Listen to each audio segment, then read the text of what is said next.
Hey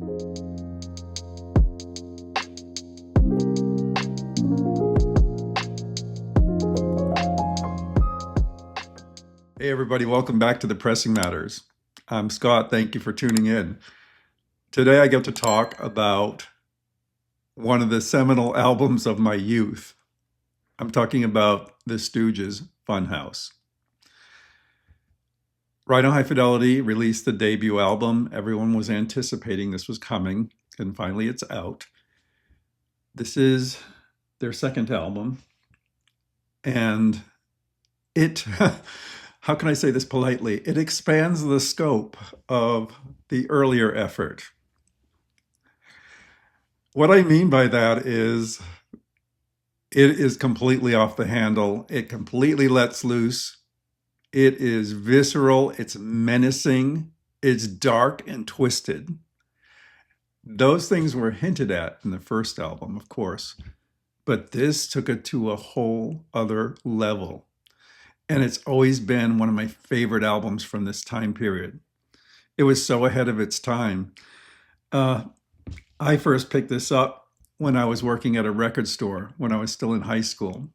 We had an import section, and I believe it was a French import that I picked up. And I loved it. I also, of course, had the 8-track. Now, the reason I had an 8-track was I had gotten my first car around that time, and I decided to get vanity license plates. And the vanity license plates said Iggy. It's a miracle that I didn't get pulled over, because I used to blast the 8-track driving around at midnight on the back roads of New Hampshire, blasting songs like Funhouse, Down on the Street, Loose, with Iggy license plates. That wasn't my nickname. I just was enamored with Iggy Pop and the Stooges. I thought they were the coolest thing ever. And when I used to play this in my house, I used to have like a basement lair, downstairs, and a hi-fi setup down there, a little dark club. My mother must have thought I was going to turn out to be a degenerate. I sort of did. Yeah, I've reformed my ways, but yeah, this is an amazing record. The copy I've had for a while, I lost my earlier copies, is this Sundazed reissue, which is nicely done. Nice quality artwork, glossy cover, not bad at all. I didn't have anything else when I picked this up. I just knew I had to have this essential record in my collection. And it served its purpose. It was a placeholder. And, I waited for the day that it could be improved upon. Now that I've compared it to the Rhino Hi-Fi, the overriding feeling is it's distant. The Sundazed, that is. It's distant. It's not too visceral. It feels veiled. It feels soft overall compared to the Rhino Hi-Fi. I've had ups and downs with Rhino Hi-Fi. Sometimes I've found them too bright, but that wasn't the case with this. Whatever Kevin Gray did with this, it works. It works because this music is supposed to be aggressively menacing.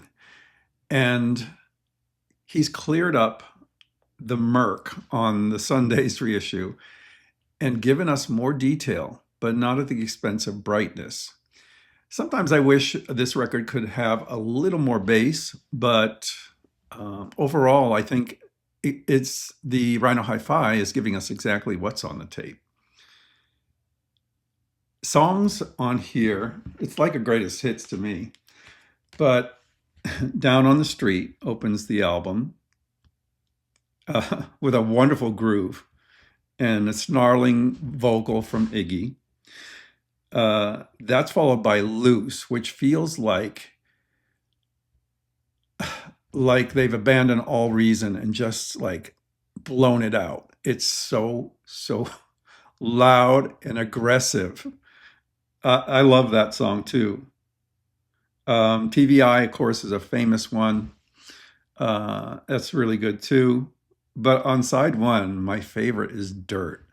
It's 7 minutes long, and it's a slow, creepy groove that Iggy just falls all over.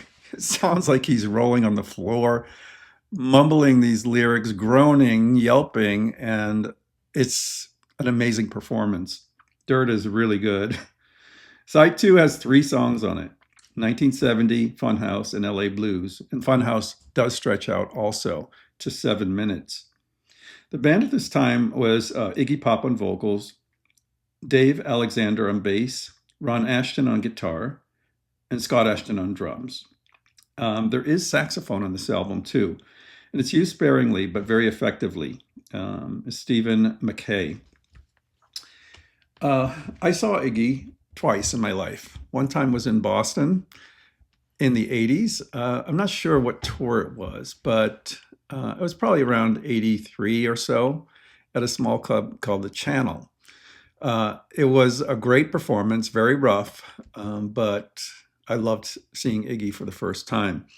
The second time I saw Iggy Pop was in Miami here a few years back for the Post-Pop Depression tour, and he still had it. It was a more polished show for sure, but he was still pretty wild, and he threw himself into the audience like he used to do, and it was a lot of fun and really quite impressive how the band had tightened up.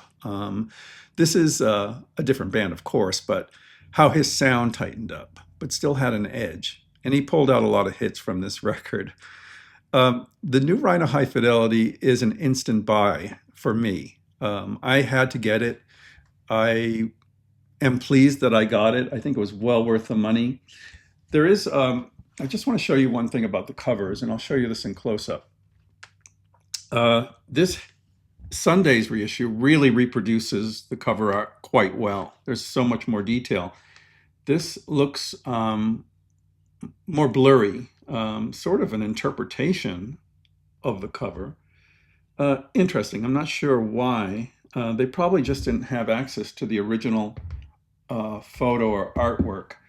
As a matter of fact, I just read something about that. There's a collector that owns the artwork for this, and perhaps they couldn't get it for the Rhino High-Fidelity.